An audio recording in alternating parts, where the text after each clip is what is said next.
Will Europe embrace integrated resorts? Hello and welcome to our today's discussion. Will Europe embrace integrated resorts? I am Annie Siara, founder of 86 Connects, and I will be your moderator for today.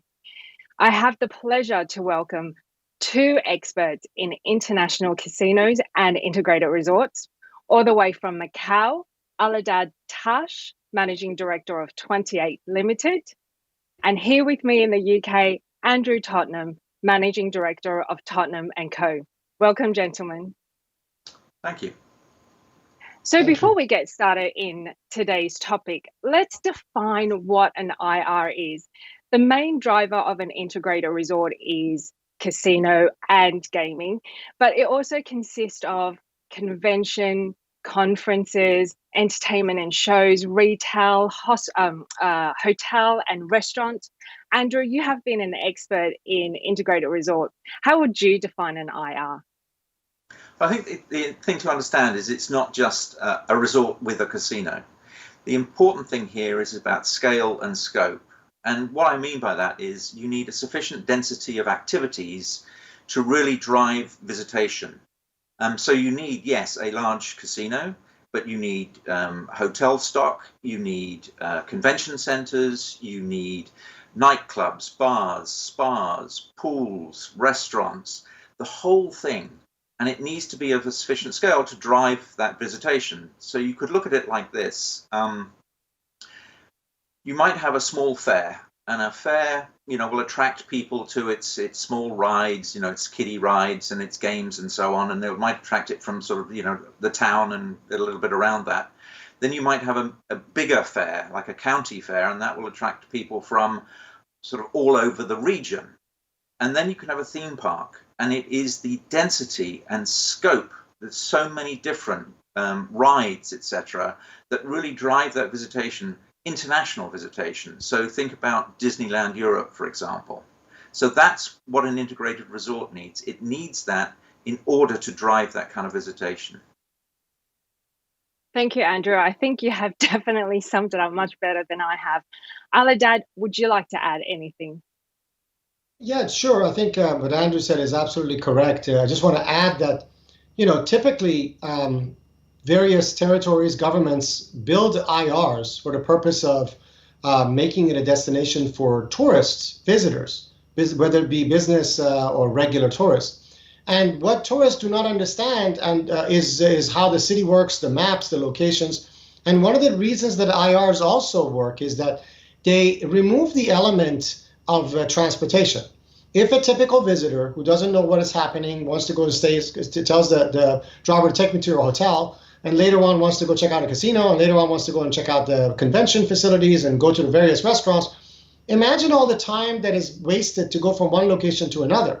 In an integrated resort, they're all wonderfully wrapped around one giant location, and just cutting down that transportation is significant because time is money in this case, and it allows the integrated resort, it's a win-win. Both the customer doesn't have to spend so much time going from taxis to buses and getting lost, and the IR operator also gets the advantage of utilizing that to convert the time into money via various revenues.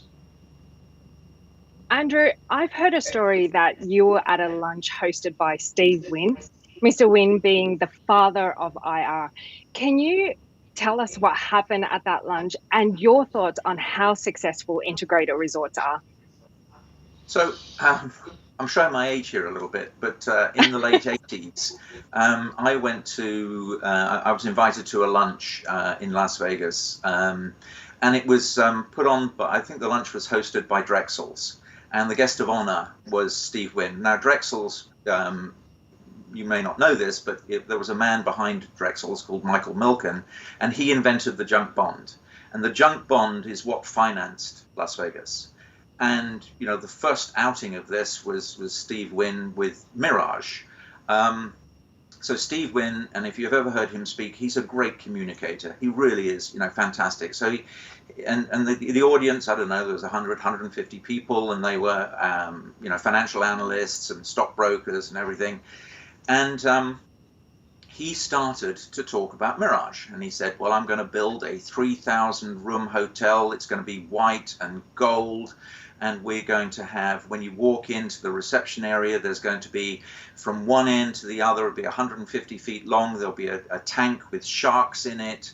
We're going to have white tigers. And, people started to make noise and started to laugh. And then he started to talk about how he was going to have this volcano outside, and it was going to be going off erupting every 15 minutes, and it would spew steam and water and smoke into the air, shooting up 30 meters, etc., etc. And by this point, the audience thought Steve Wynn had lost it. They really thought that this man was just going crazy. Now, the investment then was it was less than $1 billion. I think it was something like 750, $800 million, which was a lot of money in the late 80s. And nobody had ever done this before, but it opened, and it was the first real integrated resort in Las Vegas, and it was incredibly successful. He was in a way lucky that he was working with Las Vegas had about 20 million visitors in those days, 20 million visitors per year. The expansion of integrated resorts drove visitation from 20 to 40 million. I mean, pre-pandemic, it was about 40 million visitors a year. And, the amount of revenue from gambling as a proportion of total revenue went down from about 90% down to around 50% on the Las Vegas Strip, is where it is today. So, it is the integrated resort that has made Las Vegas resilient. Casino gambling is now legal in 44 states in the United States, and yet people still go to Las Vegas. People will fly long distances to go to visit Las Vegas, and it is because of these integrated resorts. Alidad, Andrew have discussed about Vegas and the success of IRs over there. How successful are integrated resorts in Asia? Well, I had the pleasure of working in Las Vegas across the street from Wynn, or it's his 3 integrated resorts. He had integrated resorts at Mirage, he had it at Bellagio, he had it at Wynn, the current location. And I just want to add something to Andrew's comment. He also said something in the mid to late 80s during that lunch, and perhaps right around then, is that one day the revenues in Las Vegas, the gaming revenues, are not going to be as dominant, and it's going to be matched by non-gaming, which also was just as insane to the people at the time. Because back then it was the home of the $3.99 steak and eggs. They'll spend anything, they will do anything to go ahead and make sure that these guys will have free food, free everything else, just so that they will lose gaming. And again, his vision actually came out to be true. Steve Wynn happens to be one of the 3 American companies that has a casino in Macau. I happened to work for the Las Vegas Sands organization in Venetian, and later on I helped open Venetian Macau, assisted in somewhat from Macau, helping our sister property in Marina Bay Sands open in Singapore. And in Asia, they've been basically an integrated resort in Las Vegas, but ballooned to be 3-4 times larger. Venetian Las Vegas is quite big. Venetian Macau is 4 times larger in terms of the total number of units, in terms of this sheer size. And they've been nothing but successful, both in Manila, in Singapore, in Korea. There's a couple of IRs coming up. In Macau, much like what Andrew said, the number of visitors significantly increased. And upcoming Japan, everything they're talking about is IR, relying on the collective integrated resort and not just mentioning the casino. Well, we have certainly established that integrated resorts are successful in their existing market. Europe is confirmed to have 2 IRs opening in the next 5 years. First, COD Mediterranean in Cyprus, and followed by Inspire Athens. Will Europe embrace integrated resorts? Alidad, what are your thoughts? Europe is the original place of gaming, or at least legalized gaming, for hundreds of years. I'm talking about going further back. Europe has in excess of 1,000 casinos. What Europe does not have is a true integrated resort yet. Like you said, COD Mediterranean, Inspire Athens. I was helping Mohegan Sun, so I'm quite familiar with both of them, having also worked at COD in the past. Europe doesn't realize that an integrated resort is so much more gorgeous, so much more expansive, so much more elegant than what a typical European casino is, which is really either a 7-Eleven or it's too stuffy and it's tiny and like a Monte Carlo, where you either have to wear a tuxedo like a James Bond, or you're looking for some pretty unattractive locations where typical gambling is and there's nothing else to do. Once Europe does see what an IR is, it will recognize how beautiful and how gorgeous they are and how they would actually cater very much to what the European families look forward to. Just like Steve Wynn back in the 80s, it's no longer a one man's gaming place. It's actually a place for the entire family to take in the various myriad dining experiences and hotel and conventions and all the various experiences. So absolutely, I think it's going to work. Andrew, your thoughts? Well, I think you've got to understand the economics of how integrated resorts work. So, we talked just earlier about how, revenues on the Las Vegas Strip, only 50% of the revenues thereabouts come from the gambling element. However, 80 to 90% of the EBITDA comes from the gambling. So what you need, if you think about, if I'm going to spend 3 billion or a billion or whatever the number is on a resort, I need to get a return. And, how do you make that return? So, most of the activities, the gambling makes 80 to 90% of the EBITDA. The rest of it is not a great return. So, but on the other hand, I need that stuff, but, the extra facilities in order to drive visitation. So I have to make that investment. So in effect, the casino subsidizes all these other activities. It's no accident that in Europe, most of the convention facilities are owned by cities or states. They're not owned by private entrepreneurs. So it really is a case of, how do I make that work? So if I look at something like Cyprus, for example, it's going to have 500 rooms. Now, obviously, the casino cannot succeed with visitation. 500, maybe you've got average occupancy year-round, 80%, something like that. You can't succeed. It cannot succeed in just people in the hotel.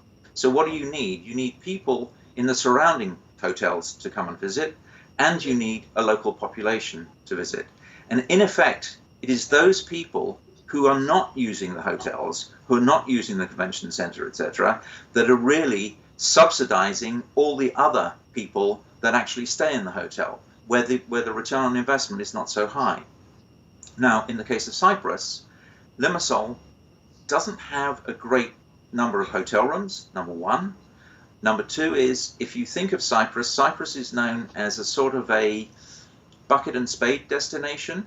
By that I mean it's young families. They come on all-inclusive hotels. They eat in the hotel. They sleep in the hotel. They don't really venture out. A comparator would be something like Sharm el-Sheikh. Sharm el-Sheikh in Egypt, before all the problems that Egypt had with terrorism and now with the pandemic. But if you looked at the visitation to Sharm el-Sheikh and the number of casinos there, you would get something like $8 to $10 on average from every visitor. If you take Limassol, you cannot support that investment. You cannot support it with just the visitation to Limassol. Okay, well, maybe the surrounding area. Even so, you just can't support it. On the other hand, Athens, good, strong local population, high propensity to gamble. The spend per visit is high in casinos there, and you have a reasonable hotel stock. So do I think there'll be a good return in Athens? Yes. Do I think there'll be a good return in Cyprus? Not so much.